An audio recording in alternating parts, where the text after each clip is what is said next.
The trade spat steel and aluminum tariffs. Canada and Mexico found out they wouldn't be exempt late last week, sparking retaliation from both countries. Now, farmers and ranchers and advocates worry about what comes next. RFD-TV's Sarah Mock has more. After more than a year of tense negotiations, tariffs and retaliations have come to North America. Farmers are in the field, finishing up planting. We made a plan on what we were going to plant, and now this, kind of throws a monkey wrench probably into, a guy's planning intentions. And they've been pretty careful to say that this, is not a NAFTA deal, and we hope that's correct. Thursday's tariff announcement was not part of ongoing NAFTA renegotiations, but there is little doubt it will affect the talks. President Trump addressed farm community concerns with a tweet Friday, but experts worry about the impacts these tariffs will likely have on U.S. producers. Also, while you're raising their costs, think about how much steel and aluminum is used on a farm for tractors and combines and grain bins, and the prices of those inputs are going to go up a lot. So we're going to hit on the price side for what we're selling. We're going to get hit on the price side for what we're buying. Connor says the response of wheat buyers after Chinese retaliation earlier this year provides troubling insight on the possible results of this dispute. It's basically dried up all sales.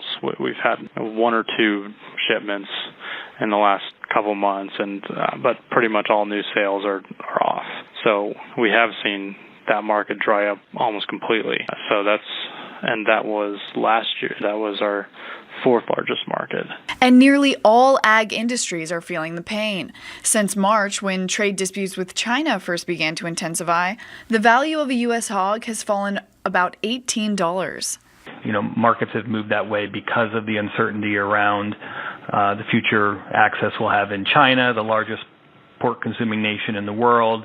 And now we have additional uncertainty around Mexico, our largest export market, where we've already had uncertainty because of the ongoing NAFTA renegotiation. If we lose competitive access to critical markets like Mexico and Canada and China, we will lose share to competitors around the world. Though the White House did instruct USDA to plan a program to help farmers hurt by trade disputes, farmers like Kevin Skunas say relying on a federal program is not the best solution.